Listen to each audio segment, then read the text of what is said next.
Get ready to be stunned. Pope Francis has unveiled something absolutely shocking about the year 2023.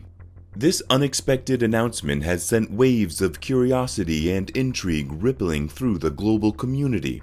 What could the leader of the Catholic Church possibly have unveiled that has left people on the edge of their seats?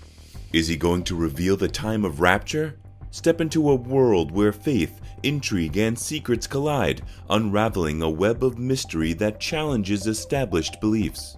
The concept of hell, as understood in traditional Christian theology, has been a topic of theological discussion and debate throughout history.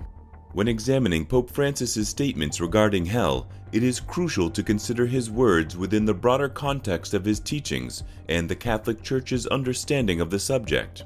Critics have accused Pope Francis of denying the existence of hell based on select statements he has made.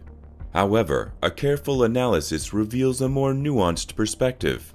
While the Pope's comments may challenge conventional interpretations, they should not be viewed as a complete rejection of the concept. One statement that has garnered significant attention is an interview the Pope gave to Italian journalist Eugenio Scalfari in 2013. In this interview, Scalfari reported that Pope Francis had said that there is no hell and that condemned souls disappear. However, it is important to note that this interview was a paraphrased account, not a direct quote. The Vatican later clarified that Scalfari's report should not be considered a faithful transcription of the Pope's exact words. In other instances, Pope Francis has emphasized God's mercy and the possibility of redemption. He has spoken about the transformative power of divine grace and the belief that even the gravest sinners can find forgiveness and reconciliation with God. This emphasis on mercy and redemption has been a consistent theme in Pope Francis's papacy. Some critics argue that these statements imply a departure from traditional Catholic teachings on hell as a place of eternal punishment for the damned. However, the Catholic Church's understanding of hell is complex and encompasses various theological interpretations. While the Church affirms the reality of hell as a state of separation from God, it also recognizes the mystery of divine mercy and the potential for salvation. The Catechism of the Catholic Church teaches that hell is a state of definitive self-exclusion from communion with God and the Blessed. It describes hell as the eternal separation from God and the consequence of a free and deliberate rejection of God's love and mercy. In this understanding, hell is not merely a physical location, but a spiritual condition that results from a person's rejection of God's grace and love. Pope Francis's emphasis on mercy and redemption should be viewed as a reminder of the Catholic belief in the transformative power of God's love. His teachings do not negate the reality of hell, but rather emphasize the hope for reconciliation and salvation, even in the face of sin and brokenness. It is important to recognize that the Pope's role is not to redefine doctrine, but to interpret and apply the teachings of the Catholic Church in the present context. As the spiritual leader of the Catholic faithful, Pope Francis seeks to emphasize the pastoral dimension of God's mercy and love, providing guidance and encouragement to those who are struggling or feel distant from God. The controversy surrounding Pope Francis's statements about hell stems from a misunderstanding of his nuanced approach to the subject. While his emphasis on mercy and redemption may challenge traditional interpretations for some, it does not amount to a denial of the existence of hell. The Catholic Church's understanding of hell as a state of separation from God remains intact, while also acknowledging the potential for reconciliation and salvation through God's infinite mercy. By interpreting Pope Francis's teachings in light of the broader Catholic tradition, a more accurate understanding of his stance on the concept of hell can be gained.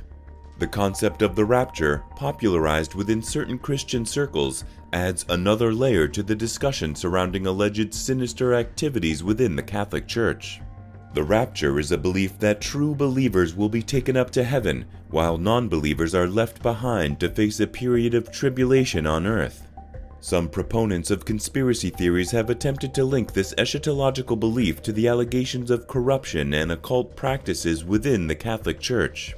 It is important to note that the rapture is not a universally accepted doctrine among Christians. The belief originated in the 19th century through the teachings of John Nelson Darby, and gained prominence within certain evangelical and fundamentalist circles. According to this belief, at a future unknown time, believers will be caught up to meet Christ in the air, escaping the tribulations and turmoil that will befall the world.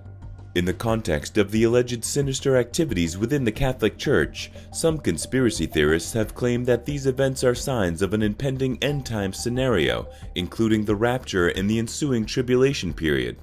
They argue that corrupt secret societies and occult practices within the Vatican are indicators of a hidden agenda to deceive believers and prepare the world for the ultimate battle between good and evil. The concept of the rapture is an eschatological belief held by certain Christian denominations, particularly those with a dispensationalist or premillennialist perspective. The term rapture refers to the belief that believers in Jesus Christ will be taken up or caught up into heaven in an instant, prior to a period of tribulation and the second coming of Christ. According to this belief, the rapture is a future event that will occur suddenly and unexpectedly. It is often associated with the interpretation of biblical passages such as 1 Thessalonians chapter 4 verses 16 to 17, which states, "For the Lord himself will descend from heaven with a cry of command, with the voice of an archangel, and with the sound of the trumpet of God. And the dead in Christ will rise first. Then we who are alive, who are left, will be caught up together with them in the clouds to meet the Lord in the air, and so we will always be with the Lord." Supporters of the rapture believe that this event will result in the physical removal of believers from the earth, sparing them from the trials and tribulations of the end times. They view the rapture as a sign of God's grace and protection for his faithful followers. Claims of sinister activities within the highest levels of the Catholic Church have been the subject of speculation and conspiracy theories for many years.